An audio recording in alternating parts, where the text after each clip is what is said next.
couple of years ago I did a video specifically about this rod, which is a Shakespeare micro series ultralight. This was 7.5 feet. Now it's about 6 feet. Broke off.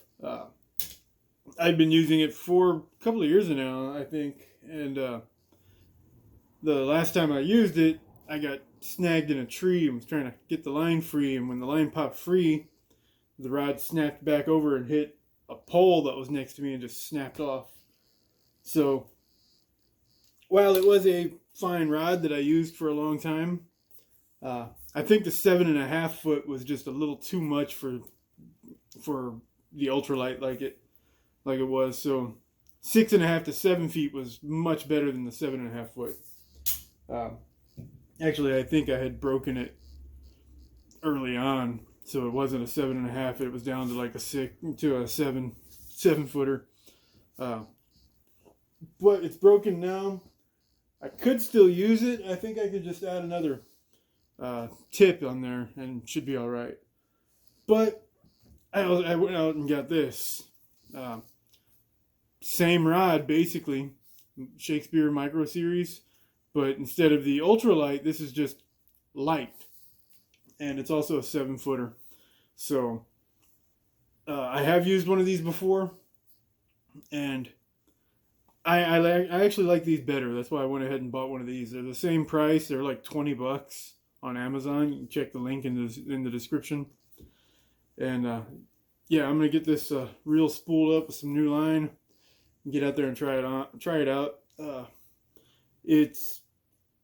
It's light enough to throw tiny baits and small baits, but it's got enough backbone on it to set the hook pretty good and bring in some bigger fish. I know with that ultralight, I had some trouble with some bigger fish trying to get them up. I'm going to see if I can put a new tip on that one. And let's see what the difference here is.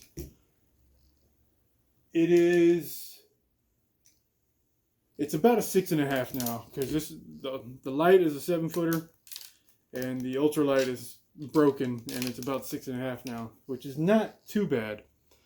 And you can see the difference in their wear. The handle, the cork is a lot darker on the old one. And you can see the difference in the thickness there.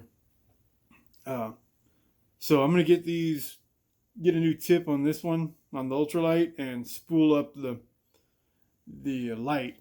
And we'll get out there and compare the two. This is pretty much the line that I use on everything. Either the XL smooth casting or the XT extra tough. So 6 pound because I'm using lightweight stuff today. I usually use 10 pound on my bigger rods, and on my big catfish and saltwater gear I'll use 20 pound or higher, but it's all trilene pretty much. The same line, same hooks, and same lure. Just going to do some comparisons between the two. See if there's a noticeable difference, especially in casting. First things first, the ultralight that I've had for years. That used to be 7 feet, now it's 6.5. Casts very well. Very, very well. That's why I like using the ultralight, because something as simple as a skinny Senko, which is not a lightweight bait, I can cast it accurately and very far. And the lightweight rod helps, whenever I twitch it, it makes the bait go a lot crazier, a lot more erratic, and it just looks better. So I'm going to try it with this one.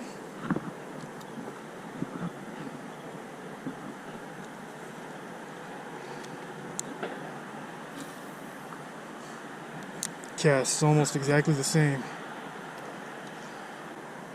Has the same erratic movements. Being that this is a 7 footer, it probably works better than like a typical light action, which would probably be around 6 to 5.5, 6. Biggest difference though is it's a much stiffer rod. It's got a lot more backbone to it. Might actually be a little bit more sensitive. Like I can feel the bait a little bit better. The other rod's just so floppy you can't feel anything. Alright, now I'm going to do some comparisons. I'm going to cast it as far that way as I can. Try to get it right in the middle just before that tree.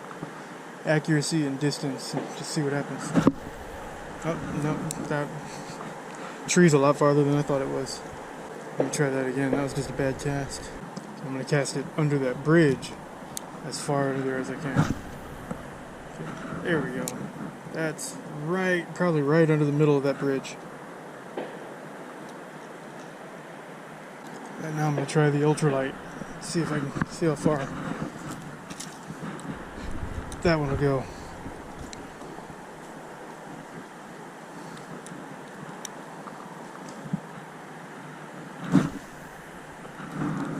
I actually went to the same spot, and that was a kind of a messed up cast. I didn't get the optimal distance on that. And it went to the same spot. So let me try it again. One more time. There we go. Okay. They cast about the same. I think the ultralight might actually be able to cast it a little bit farther, but that's because it's got more of a slingshot action. So the ultralight can cast it farther, but the light can bring them in better. So now that I've got all that out of the way, I'm gonna see if I can find some fish.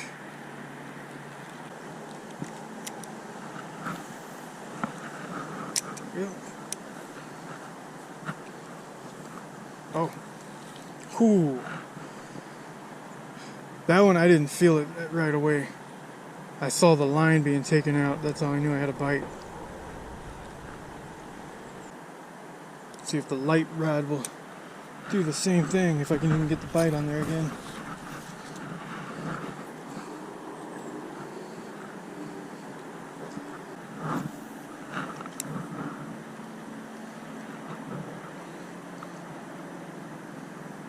There we go. Yeah, I definitely feel the bite on this one a lot sooner. So this one, you can feel the bite a lot sooner on this one than you do on the ultralight.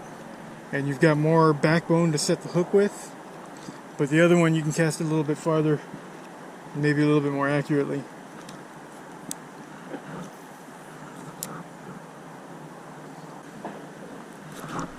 Oh, unfortunately these are all just sunfish, so I'm not able to really set the hook on them. That one felt pretty solid. Pulled it down off the hook. It's kind of a small fish that's not really able to get the hook in its mouth, but I can feel the power behind it.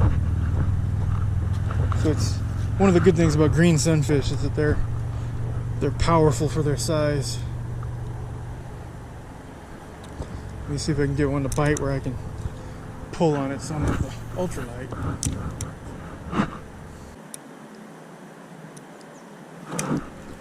Okay, yeah. No backbone to this at all. Like, I just basically whipped it over my shoulder and I didn't feel anything until it was too far to actually get any kind of leverage. So, ultralights, I mean, you can't really set the hook with them anyway. They're more of a kind of a finesse style hook set. You basically gotta let the fish hook itself, do a more gradual hook set, more subtle.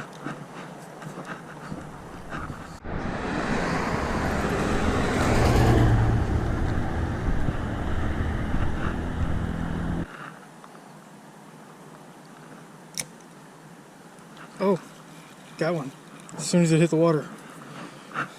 But as small as that fish is, I didn't really feel him at all. I just happened to see him hooked on.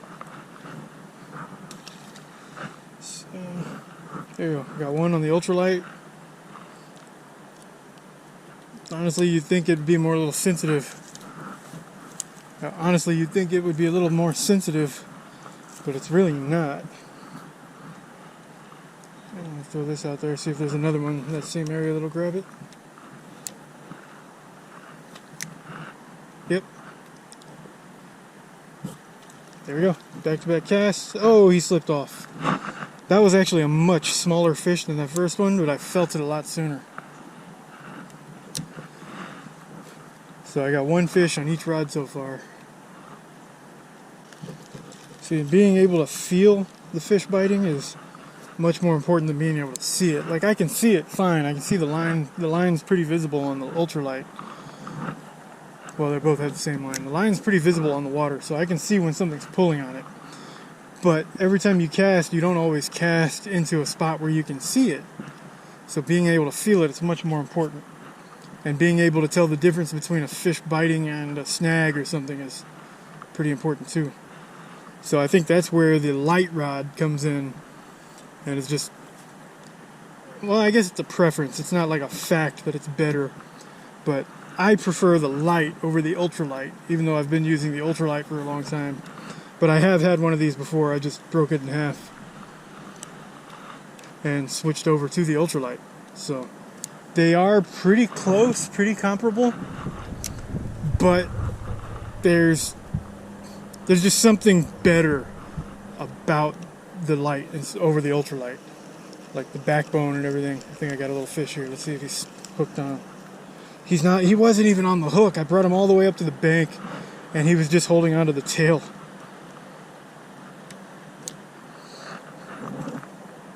But yeah, there is a world, like, they're pretty comparable, but there's a world of difference between the two.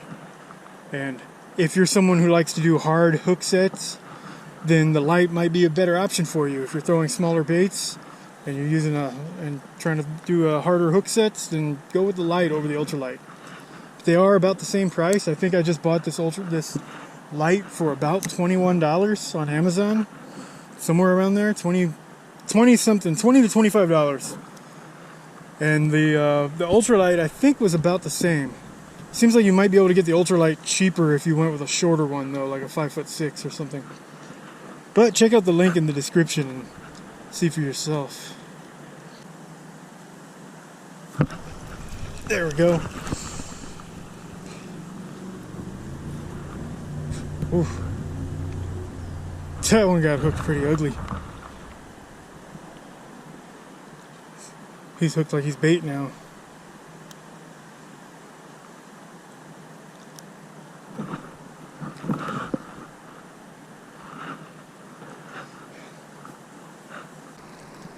Alright, that one was actually a perfect example of the backbone on this, because I hooked that fish through bone.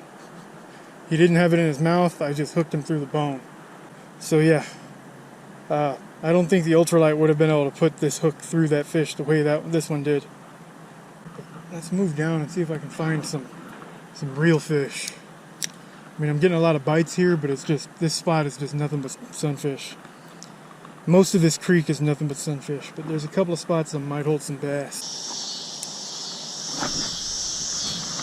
There's a lot of fish over there, and they all seem to be bigger than what I've caught so far today.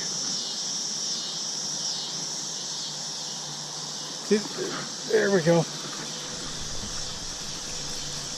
Pretty sure I got that one hooked on. It's a bigger green sunfish.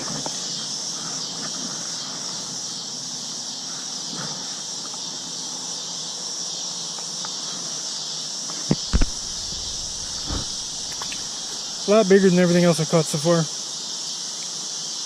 Still not very big. It's still not the species I'm looking for, although that one fought pretty hard.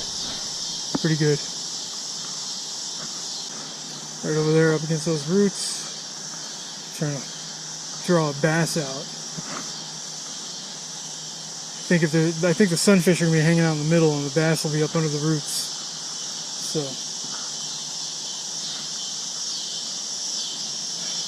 trying to cast up onto the edges. That, or it's just all nothing but green sunfish and the bigger ones in the middle and the little ones are hiding out in the roots.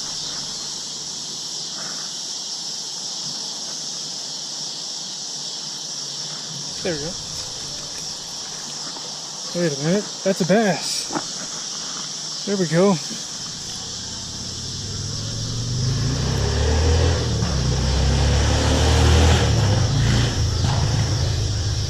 That one came and popped it off the surface. That is not very big, so I thought it was another green sunfish. Now that I'm getting a pretty good feel for these fish, and I know there's a lot of them over there, going back to the ultralight to see what the difference is in fighting them. Damn it, my eyelet came off again. You know what? Even though the stuff I use is specifically made for fishing rods, don't use it, just use super glue. I got a fish on, by the way. See if he's still there. Okay, he's on. Oh, fight is totally different. It's actually a nicer bass.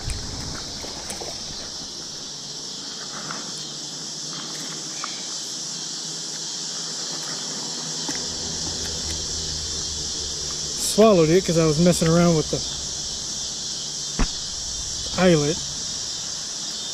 I think I can get that out. A little bit better of a bass.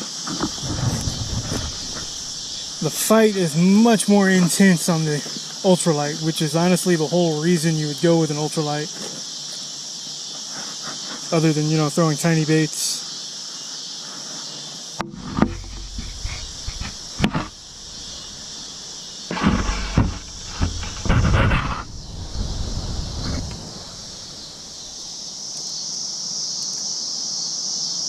Okay, that hook actually came out fairly easy. There we go. He'll be alright. Not a bad bass compared to everything else I've been catching. That was maybe 3/4 of a pound. The first one I caught was like half a pound. So, much more intense fight on this ultralight rod. Now, if I was throwing little bitty tiny baits, like smaller than these are regular normal baits that I would throw on a normal rod. So they're gonna perform about the same. But if I was throwing little tiny, like maybe my 2-inch swim baits on a 1/32 ounce jig head, then the ultralight would definitely perform better. And using a swim head like that, you don't really have to set the hook so much. Like usually just reeling it in, the fish will grab it and kind of hook themselves. But using anything bigger than that, I would go with the lightweight rod, the light action rod. Because you can still set the hook on that if you need to. But it will work just as well for some of the other stuff. There you go. Between a 7-foot ultralight and a 7-foot light micro series from Shakespeare, I do prefer the light. It handles fish better. You can deal with the bigger fish a little bit better. But if you're in it for the fight, you like that intense fight, then the ultralight might be the way to go for you. So like that, it wasn't even a 1-pound bass, and it took me a while to bring him in. And the rod was bent all the way over at the handle. So yeah, thanks for watching. See you guys next time. If you're interested in something like this, check out the Amazon links in the description. See you around.